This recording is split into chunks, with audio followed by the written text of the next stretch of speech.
In this video, I'm going to show you how to assemble the telescope and get the camera mounted on it. First, let's have a look at the base. This is where everything gets mounted to.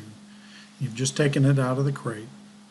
So looking at this picture, you see the base sitting on the ground, and I'll point out the controller bracket. This is where the hand controller is stored when you don't want to put it down on the ground or you don't want to hold it. And then the altitude motor you can see here on the side. This next picture shows you the inside of the altitude drive bracket.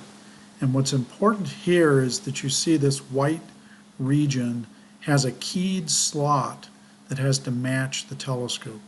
In this orientation, the tube will go down onto the base, mounted horizontally. This is how you should be taking it off, so you shouldn't have to worry about rotating this to get it into the right place. And it can be very difficult to move if you don't have the telescope attached. The next image just shows from the other side, which shows there's a little scale which shows you the altitude. And 0 is an important thing because that says the telescope is level, and that'll be part of the setup process. Next, on the inside, you see the azimuth motor. This is responsible for turning the entire base of the telescope around to east, south, west, north. And finally, the last picture shows zoom in on a little bubble level I've installed into the base of the telescope. When you first set this up, you want to make sure that the base is reasonably level.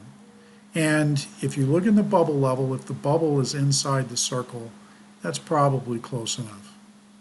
If you can manage to get it in the center of the circle, that's better, but sometimes that can be a little difficult with these systems. But you don't have to remember to pull anything out of the toolbox. You can just set it down, look at it, and then you can prop things underneath the 3 legs of the base to get this thing leveled. Okay, so now let's move on to putting things on the telescope base. The first thing we're going to do is to connect the cables for the telescope control. So here's the azimuth control cable. It says on here to motor control box. It's the short, smooth one that has these RJ45 connectors. You've got one end that has a ferrule. That's the end that's closest to the azimuth motor. And the clip goes towards you. And we put it in the azimuth motor. Then you take the other end of the cable and you push it through the hole in the side so that most of the cabling ends up on the inside. And then you can thread this up inside the handle. And then you plug it into where it says azimuth motor. You cannot plug it into the hand controller. If you do it in this order, there's only one place that you can put it in. The next thing is to connect the hand paddle cable, which is this curly cable. And once again, the ferrule goes next to this connector. You plug it into where it says hand controller. And then the other end plugs in to the hand controller. And it only goes into one of the 2 holes. And now you've got the controls are hooked up. Now you'll notice there's a bracket on the side. That's where the hand controller goes. But for this next step, before we have to set up the telescope, we want to leave this out of the holder and just set it down there, ready for the next step. The next step is to put the tube on. So you've got it still in its case. You open the lid, and now you can reach in and grab the telescope. One hand goes on the right just inside the white piece, and the same on the left. You just pull it up straight out. And this sets in on the top, hooking in to where the altitude marker was. And the next thing you do is you put the screw here to hold it in place so it won't fall off. Here's the screw out of the tool bag. It goes into this hole on the top, and you screw it all the way down. You don't need to make it super tight, but you do want to get it fully engaged and screw it in place.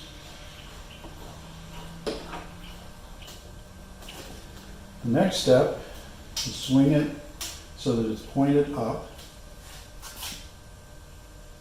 And then we're going to extend the tube. Extend the tube.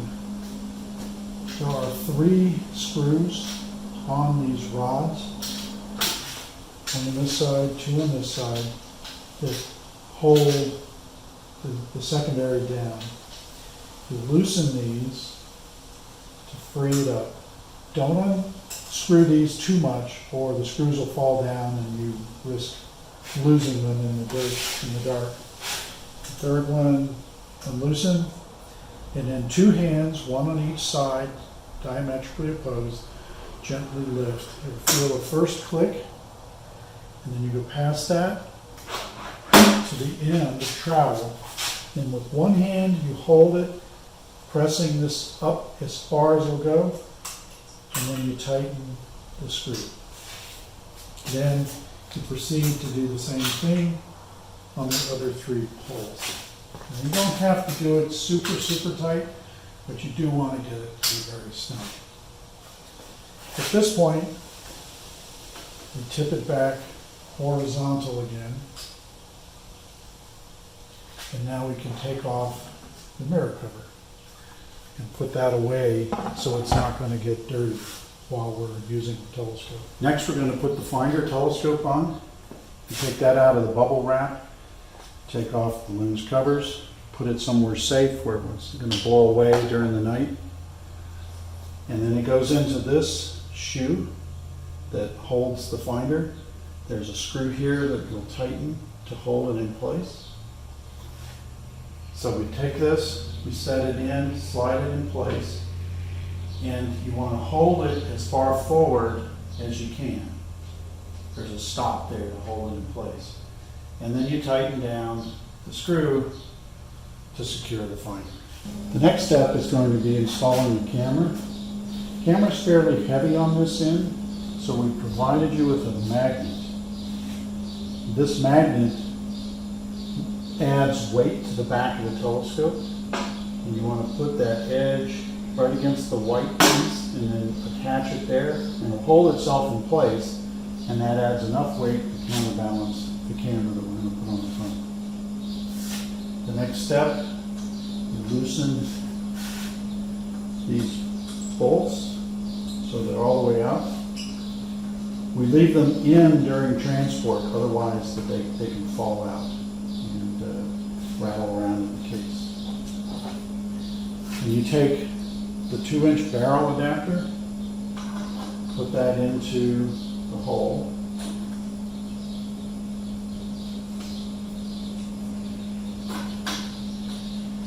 It should slide in easy if you loosen the bolts enough. Now the barrel is there. Then we take the camera, which has a protective cover on it when you're not using it, and it's stored. So take that off and put it with the covers for the finder as well. And this now goes onto the barrel adapter. And the way we do this is there's the word finder on the camera. That's going to point towards the finder. Primary here will be towards the primary mirror of the telescope.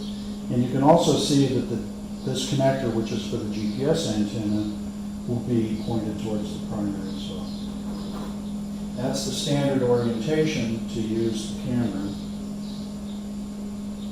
And then you put that into the adapter, tighten the bolts, and we're done. The next step is to get the GPS antenna. This is stored inside of the camera box. It's the only other piece of wiring out of the camera box that you're going to use. So we have this loop of wire.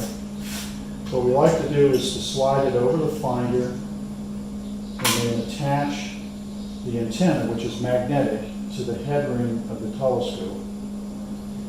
And then we bring the GPS antenna, carefully threading it on here. You don't want to cross thread it or force it in any way, and then you tighten it up. And so now you've got the GPS antenna attached. The next step is to connect up the power. You've got your Celestron battery pack, and this end is the lid where you get to the controls. Be careful, if you push this too far, that'll break off. And it's good to have this just to protect the switches so it doesn't get inadvertently turned on or off. So the battery, we like to put it on the base of the telescope so that as the telescope moves around, the battery moves with it. But this is where the power comes out. This little, behind this little orange connector. And so what we do is there's the barrel Y connector, which was in the tool bag. You take one end of the barrel Y and you plug it in there. Now we can set it down on the base and then thread it through, again, through these holes, so this keeps the wires out of your way. And the other end of the barrel goes up through the handle and connects into the telescope. Now, this last end, that's going to connect up to the camera. It'll be the last bit of the power. So there's a long barrel cable that was also in the tool bag. This one you plug into the back of the camera. And you run this cable down, and we like to put one wrap around the bolt and leave this with a little bit of slack. Then the rest of the cable goes on the inside of the arm, and then it connects to the barrel. And you put all that extra excess wire on the inside. Now it's connected. The power is not active yet until we actually turn it on. The final step in this process is to connect up the computer. But before we do that, it's good to do a little bit of housekeeping. Get your boxes and extra cables that you don't need at this point, and you've got the cases. The telescope case is a good place to put things. The mirror cover, the bubble wrap, the various covers, wires you don't need, the tool bag. The only thing that you're going to leave out. So now with closing the lid, you're good and everything's protected. It's not going to blow away when you're paying attention to collecting data. The only thing that's left is the laptop computer and the USB cable. Now, we're going to connect this to the camera.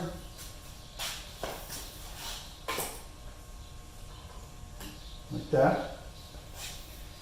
And this, you have to be careful with this because the telescope moves around during the night.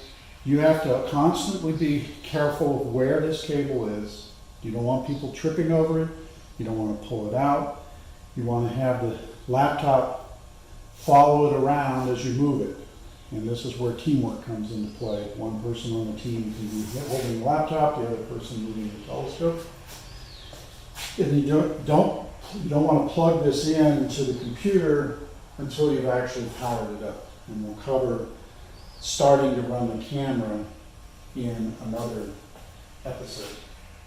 But it will plug into the laptop there, and now we're all cabled up. The final step, assuming that the laptop is up and running, is to turn the battery on. So you lift up the lid, And there's two buttons. One activates the light, the one on the left turns it on.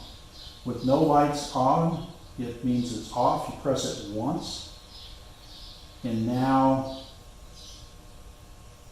that just gives you a quick press, just gives you a status indicator of the charge of the battery.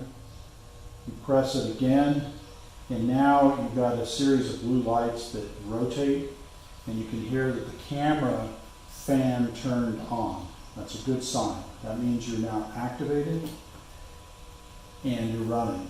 And you can then turn the telescope on and begin the process of aligning it on the sky and starting to take data. To turn it off, you just turn that power off. You press and hold that button, the fan will turn off, and you know that you're powered off. That completes the setup of the telescope, and you're now ready to begin using it on the sky and starting to use the camera. There's a lot of details there, but don't worry.